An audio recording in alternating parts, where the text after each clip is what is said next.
Assalamualaikum warahmatullahi wabarakatuh. Selamat berjumpa kembali di channel Belajar Bersama Pak Gi. Semoga Anda semua sehat-sehat selalu dan senantiasa dalam lindungan Tuhan Yang Maha Esa. Saksikan video pembelajaran ini sampai selesai supaya Anda tidak tertinggal dengan materi pelajaran kimia, dan semoga video ini dapat membantu Anda dalam mempelajari pelajaran kimia. Oke, selamat belajar dan selamat menyaksikan.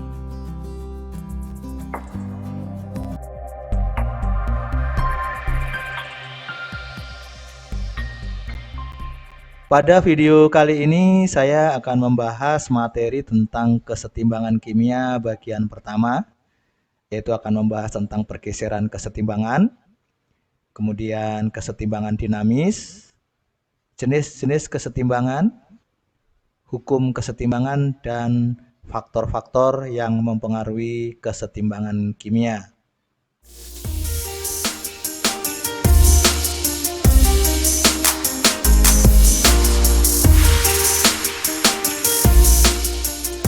Suatu reaksi dapat digolongkan ke dalam reaksi kesetimbangan dinamis jika reaksinya berlangsung bolak-balik dengan laju reaksi yang sama, baik laju ke arah produk maupun laju ke arah reaktan, dan reaksinya tidak bergantung pada waktu. Kesetimbangan dinamis dapat dijelaskan dengan menggunakan grafik berikut ini. Pada saat bereaksi atau reaktan berubah menjadi produk, yaitu reaksi maju, pada saat itu juga hasil reaksi berubah kembali menjadi bereaksi atau reaktan dengan laju tertentu. Pada saat laju reaksi maju sama dengan laju reaksi balik, maka pada saat itu tercapailah kesetimbangan, di mana konsentrasinya konstan pada keadaan kesetimbangan. Untuk memperjelas konsep kesetimbangan dinamis, perhatikan animasi reaksi kesetimbangan berikut ini, yaitu reaksi kesetimbangan antara gas hidrogen dengan gas iodin membentuk hidrogen iodida. Berikut ini adalah animasi reaksi kesetimbangan antara reaksi gas hidrogen dengan yodium membentuk hidrogen iodida. Grafik yang di bawah ini adalah grafik konsentrasi terhadap waktu, sedangkan yang sebelah kanan ini adalah grafik laju reaksi, yaitu reaksi ke kanan dan reaksi ke kiri, di mana kesetimbangan akan tercapai pada saat nanti laju reaksi ke kanan dan laju reaksi ke kiri akan sama. Oke, kita mulai.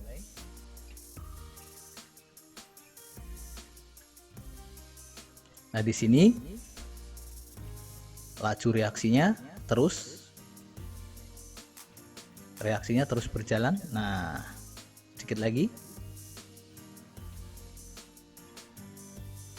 Nah, pada saat laju reaksi ke kanan dan laju reaksi ke kiri sama seperti ini, tercapailah kesetimbangan. Nah, di sini ditunjukkan bahwa tidak ada perubahan lagi konsentrasinya, meskipun reaksinya tetap berlangsung. Jadi pada reaksi kesetimbangan reaksinya tidak berhenti tetapi tetap berlangsung terus menerus, baik reaksi ke kanan maupun reaksi ke kiri.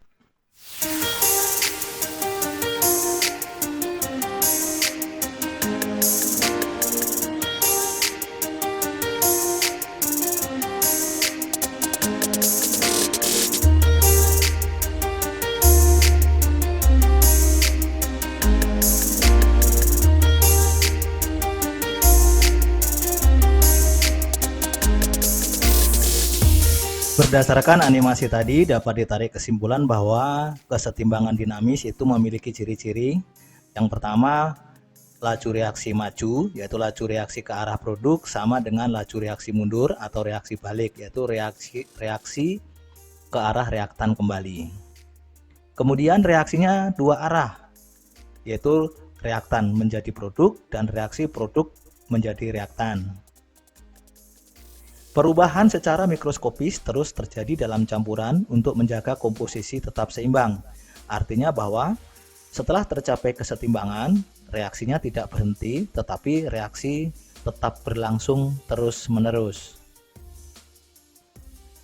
Reaksi kesetimbangan dinamis terjadi dalam sistem tertutup dan bersifat reversibel atau bolak-balik.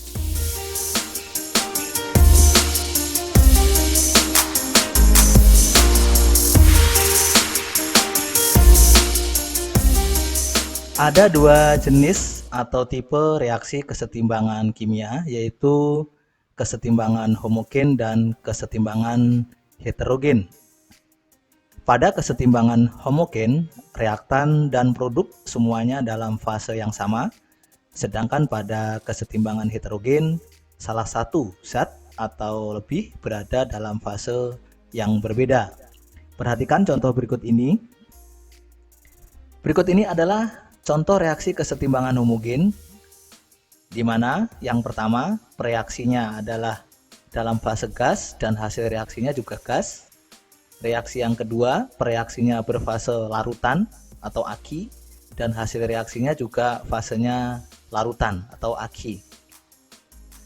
Sedangkan contoh berikut ini adalah contoh dari reaksi kesetimbangan heterogen. Yang pertama, reaksinya berfase padat, hasil reaksinya berfase larutan. Yang kedua, reaksinya berfase larutan, hasil reaksinya berfase liquid atau cairan dan gas. Sedangkan reaksi yang ketiga, reaksinya berfase padat dan hasil reaksinya berfase padat dan gas.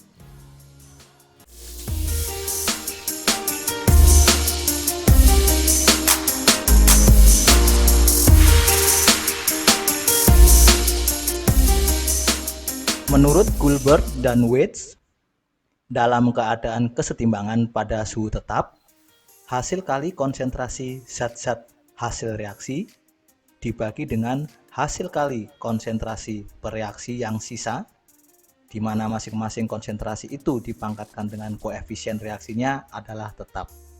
Pernyataan ini dikenal dengan nama hukum kesetimbangan.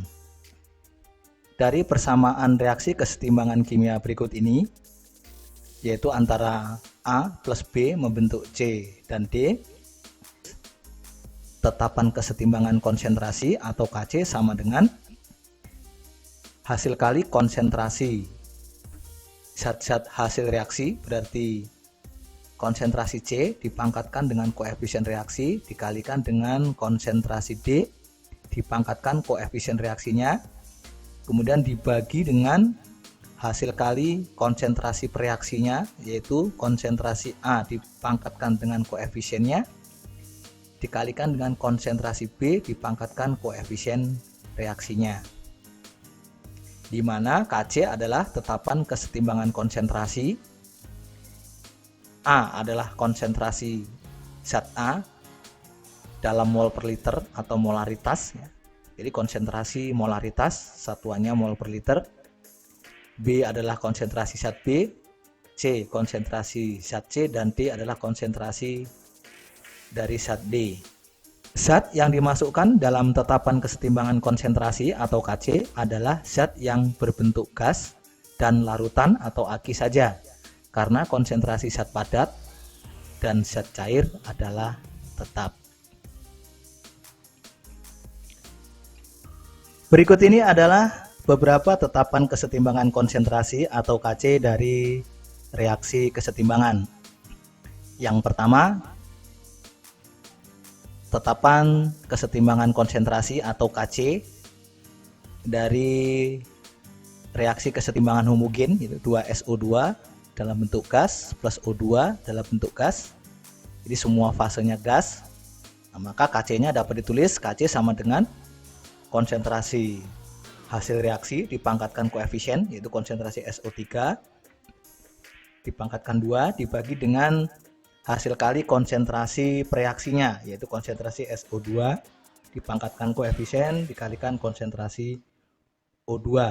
Di sini koefisiennya 1, maka pangkat 1 tidak ditulis. Berikutnya Tetapan kesetimbangan konsentrasi atau Kc dari reaksi kesetimbangan heterogen, di mana reaksinya salah satu berbentuk padat, berarti Kc sama dengan konsentrasi hasil reaksinya yaitu H2 kali konsentrasi gas CO dibagi dengan konsentrasi gas H2O. Sedangkan konsentrasi karbon tidak dihitung karena di sini berbentuk padat. Reaksi kesetimbangan yang ketiga yaitu reaksi kesetimbangan heterogen. Tetapan kesetimbangannya dapat ditulis Kc sama dengan konsentrasi hasil reaksi, hasil kali konsentrasi reaksi. Hasil reaksinya di sini Cu Aq. Sedangkan yang padat tidak dicantumkan, jadi konsentrasi Cu2+ dibagi dengan konsentrasi ion Ag+ dipangkatkan koefisien reaksi. Sedangkan tembaga berbentuk padat, jadi tidak ditulis di dalam tetapan kesetimbangan atau Kc. Berikutnya adalah reaksi kesetimbangan heterogen, di mana reaksinya berbentuk larutan dan cair, hasil reaksinya berbentuk larutan.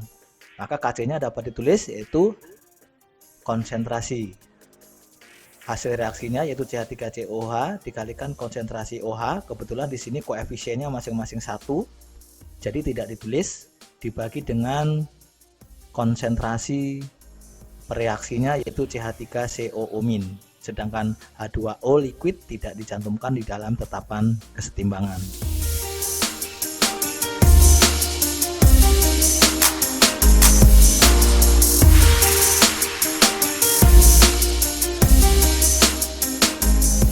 Berdasarkan prinsip Le Chatelier, bila pada sistem kesetimbangan diadakan aksi, maka sistem akan mengadakan reaksi sehingga pengaruh aksi itu menjadi sekecil-kecilnya. Berikut ini adalah beberapa faktor penting yang mempengaruhi kesetimbangan kimia. Antara lain, perubahan konsentrasi, perubahan tekanan atau volume, perubahan suhu, dan penambahan katalis. Oke, saksikan terus video ini sampai selesai, karena pada video selanjutnya saya akan menjelaskan tentang pengaruh perubahan konsentrasi, pengaruh perubahan tekanan atau volume, pengaruh perubahan suhu, dan pengaruh penambahan katalis terhadap reaksi kesetimbangan.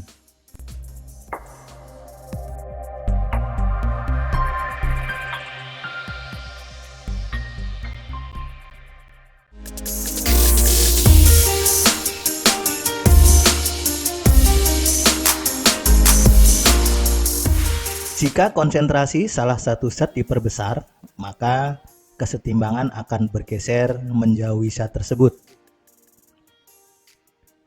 Jika konsentrasi salah satu zat diperkecil, maka kesetimbangan akan bergeser mendekati zat tersebut. Bila zat diencerkan dengan menambahkan air pada sistem, maka kesetimbangan akan bergeser ke arah pada jumlah molekul yang terbanyak.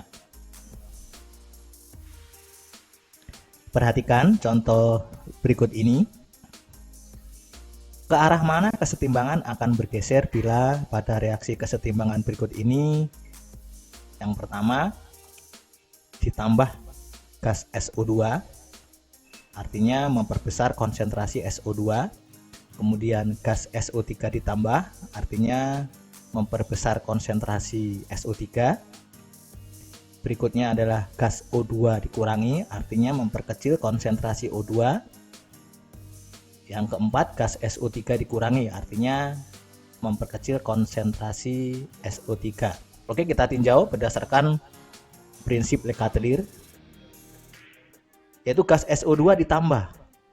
Jika konsentrasi salah satu diperbesar atau ditambah, maka kesetimbangan akan bergeser menjauhi zat tersebut. Jadi kalau SO2 ini ditambah, maka akan bergeser ke kanan. Kemudian jika gas SO3 bertambah, SO3 ini ditambah akan menjauhi SO3, berarti akan bergeser ke kiri. Berikutnya, jika gas O2 dikurangi, artinya diperkecil, maka kesetimbangan akan bergeser mendekati. Berarti kalau O2 dikurangi akan mendekati O2, berarti bergeser ke kiri. Kemudian jika gas SO3 dikurangi, maka artinya memperkecil gas SO3, berarti akan mendekati SO3, artinya akan bergeser ke kanan. Perhatikan contoh berikutnya, ke arah mana kesetimbangan akan bergeser bila pada reaksi kesetimbangan berikut ini ditambahkan ion Ag+, yang kedua ditambahkan ion Fe3+, yang ketiga campuran diencerkan dengan menambahkan H2O pada sistem. Kalau kita perhatikan, reaksi berikut ini adalah reaksi sistem heterogen, di mana salah satu hasil reaksinya adalah berbentuk padat. Langkah yang pertama yaitu kita menghitung jumlah molekulnya dulu. Jumlah molekul ini ditentukan oleh jumlah koefisien. Jumlah molekul di ruas kiri, berarti karena di sini berbentuk larutan, maka keduanya dihitung jumlah koefisiennya, yaitu 2. Sedangkan yang di ruas kanan, karena salah satu berbentuk padat, yaitu Ag ini berbentuk padat, maka koefisiennya tidak dihitung karena zat padat konsentrasinya tetap, sehingga jumlah koefisien atau jumlah molekul di ruas kanan adalah 1. Sehingga jika ditambahkan ion Ag, berarti penambahan konsentrasi berdasarkan asas Lekatelir. Jika konsentrasi ditambah maka akan menjauhi, berarti menjauhi ion Ag+ akan bergeser ke kanan. Kemudian jika sistem ditambahkan ion Fe3+, maka akan bergeser menjauhi Fe3+, berarti bergeser ke kiri. Sedangkan jika campuran diencerkan dengan menambahkan H2O pada sistem, maka kesetimbangan akan bergeser ke jumlah koefisien yang terbanyak, berarti akan bergeser ke kiri.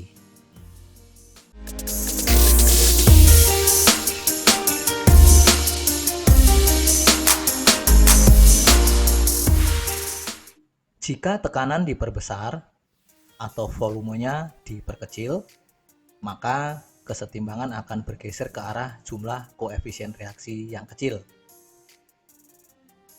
Selanjutnya, jika tekanan diperkecil, maka volumenya menjadi diperbesar, maka kesetimbangan akan bergeser ke arah jumlah koefisien reaksi yang besar. Selanjutnya, jika jumlah koefisien reaksi di sebelah kiri sama dengan jumlah koefisien reaksi sebelah kanan, maka perubahan tekanan atau volume tidak menggeser letak kesetimbangan. Perhatikan contoh berikut ini. Reaksi berikut ini adalah reaksi homogen, di mana fasenya sama, semuanya berbentuk gas. Maka dari reaksi ini dapat ditentukan jumlah koefisien reaksi di kanannya adalah 2, sedangkan jumlah koefisien reaksi di kiri yaitu ada 1 untuk nitrogen dan 3 untuk hidrogen, sehingga sama dengan 4. Jika tekanan diperbesar atau volume diperkecil, maka kesetimbangan akan bergeser ke kanan, yaitu ke jumlah koefisien yang kecil. Sebaliknya, jika tekanan diperkecil atau volume diperbesar, maka kesetimbangan akan bergeser ke kiri, yaitu ke jumlah koefisien yang besar. Contoh berikutnya, pada reaksi kesetimbangan berikut ini, apa yang terjadi jika ke dalam sistem tersebut tekanannya diperbesar, volume diperbesar, ditambahkan Fe2O3 dan konsentrasi gas CO diperbesar. Jika kita perhatikan, reaksi ini adalah reaksi heterogen, sehingga yang dipengaruhi oleh perubahan tekanan atau volume adalah zat yang berbentuk gas saja, yaitu di sini yaitu sebelah kiri adalah gas CO dan sebelah kanan adalah gas CO2.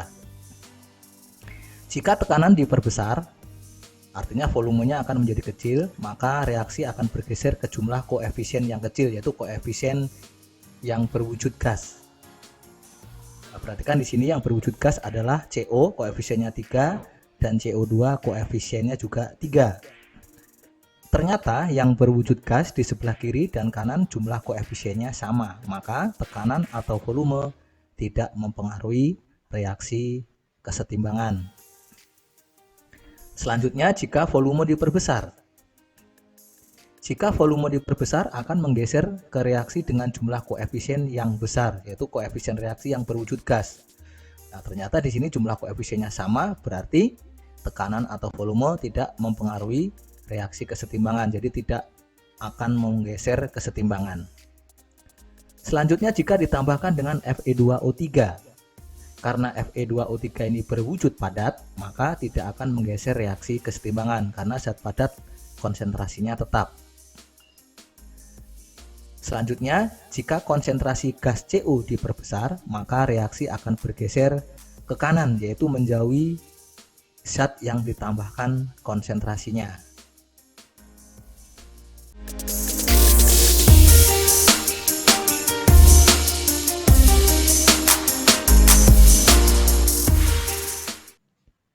Pengaruh suhu pada kesetimbangan kimia tergantung pada tanda delta H reaksi atau perubahan entalpi reaksi dan mengikuti prinsip Le Chatelier. Pada reaksi eksoterm, tetapan kesetimbangan Kc menurun dengan meningkatnya suhu, sedangkan pada reaksi endoterm, tetapan kesetimbangan Kc meningkat dengan meningkatnya suhu. Pada reaksi eksoterm, delta H bertanda negatif, sedangkan pada reaksi endoterm, delta H bertanda positif. Sesuai dengan prinsip Le Chatelier, jika suhu dinaikkan, maka kesetimbangan reaksi akan bergeser ke arah yang membutuhkan kalor, yaitu ke arah reaksi endoterm. Sedangkan jika suhu diturunkan, maka kesetimbangan reaksi akan bergeser ke arah yang membebaskan kalor atau menghasilkan kalor, yaitu ke arah reaksi eksoterm. Perhatikan contoh berikut ini. Pada reaksi kesetimbangan, gas NO plus O2 membentuk gas NO2, delta H sama dengan min 216 kJ.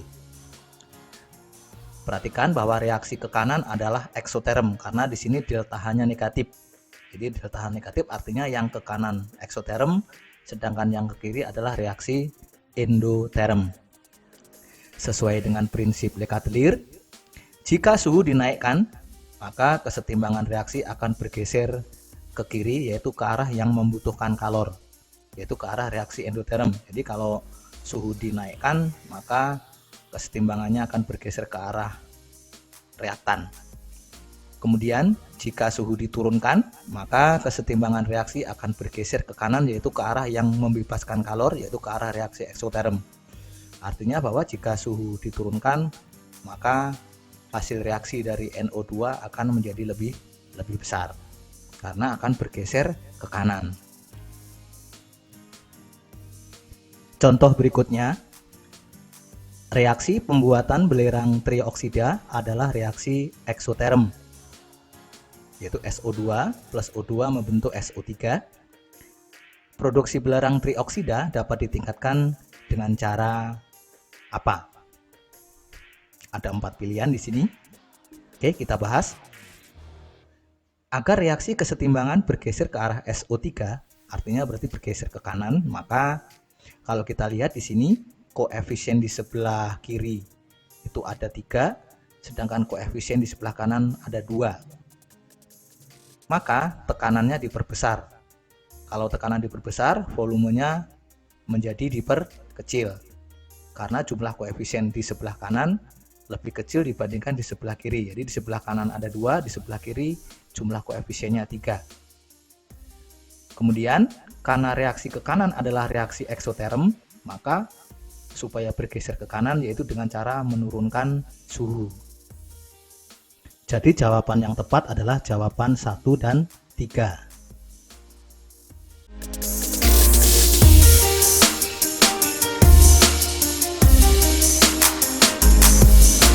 Berikut ini adalah grafik dari pengaruh penambahan katalis terhadap reaksi kesetimbangan.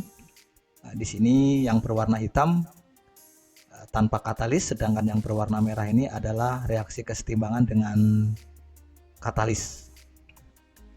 Penambahan katalis tidak mempengaruhi posisi kesetimbangan dan nilai konstanta kesetimbangan suatu reaksi. Jadi penambahan katalis tidak akan menggeser letak kesetimbangan. Fungsi katalis dalam reaksi kesetimbangan adalah mempercepat tercapainya kesetimbangan, yaitu mempercepat laju reaksi maju dan reaksi balik secara merata.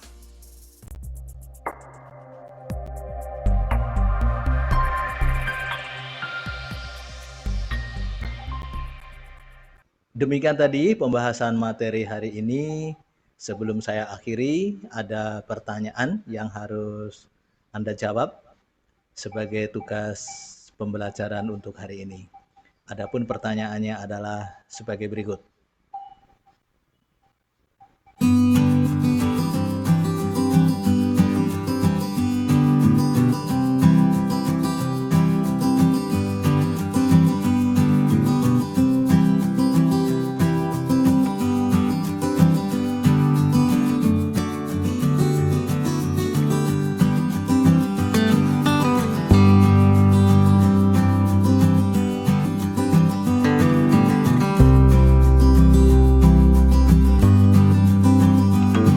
Demikian tadi pembahasan materi tentang kesetimbangan kimia bagian pertama. Terima kasih atas perhatian Anda dan sampai berjumpa kembali pada video kesetimbangan kimia bagian kedua yang akan membahas tentang cara menentukan tetapan kesetimbangan Kc dan tetapan kesetimbangan parsial gas atau Kp serta kesetimbangan disosiasi. Saya akhiri sekian. Wassalamualaikum warahmatullahi wabarakatuh.